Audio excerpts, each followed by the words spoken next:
may tumawag sa akin na parang nag-shoot ng video ni Sancha, music video, ang paalam po sa akin, Miss Angelica, kailan po kayo pwede? Ano po yun? Pwede tayo mag-usap? Pwede namin um, i-revive yung kanta at kasama kayo dito sa isang video. Pwede bang i-shoot sa Laguna? So ako naman, sure, no problem. Saan yung ba i-shoot dito sa Laguna, sa 4th District? Para I think Lumban. Tapos sabi ko, sa Cavinti. Sabi ko, sige, kailan ba yan? Sige, usap tayo. Siguro after session ko, puntahan ko kayo. Tapos, meeting. And then, pwede naman mag-shoot. Wala namang problema sa akin. Ganun. Very, very, ano yun casual yung sinabi ko.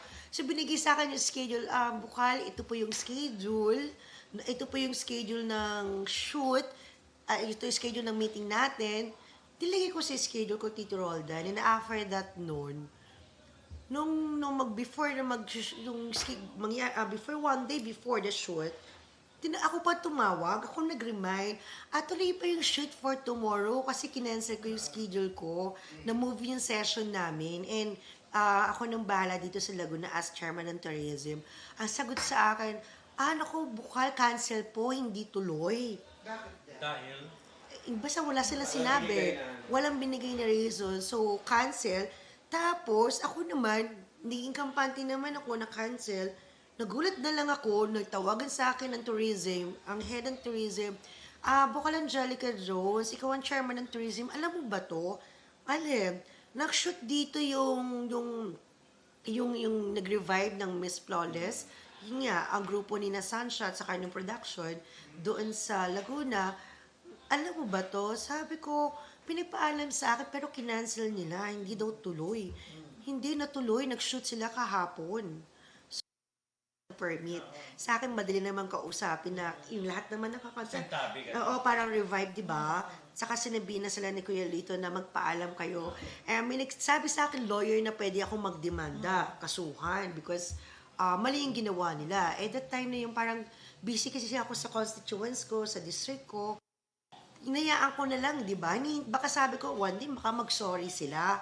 Nakakatawa, Tito Roldan, nakasabay ko si Sancha one time sa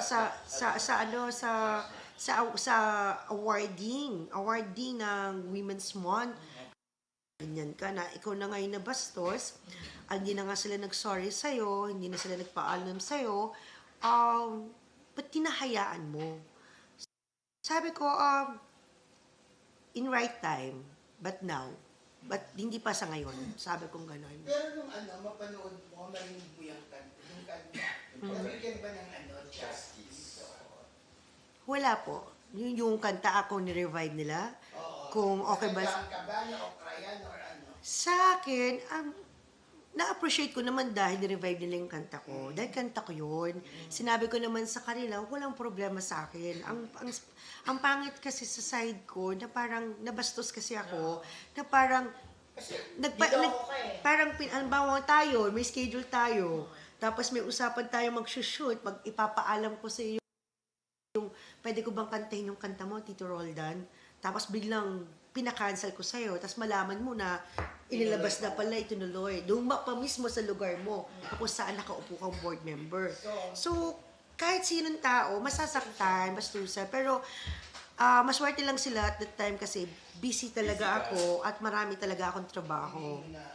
Hindi pa Pero yung mismong product, yung mismong kanta, hinihintay ko lang mag-sorry lang siya, apologize. Hindi. Oo. Baka naman, in fairness naman kay Stas, baka wala siyang alam, baka yung mga tao na sa production, baka yung mga nag-organize ng Miss Flawless, hindi kaya ganun, kaya wala siyang idea. Pero ang nandun yung kumanta ng original, yung ang tawag yung respeto lang. Katabi ko na siya, nandito siya. Ako po yung nag-revive ng So nung may tumawag sa akin. Ay, ako po si Sas, ako po nag-revive. Ayan, oo. Ngayon ko lang narinig actually yung side ni Angelica Jones. Although, few years ago, narinig na rin natin yung tungkol sa issue na yan.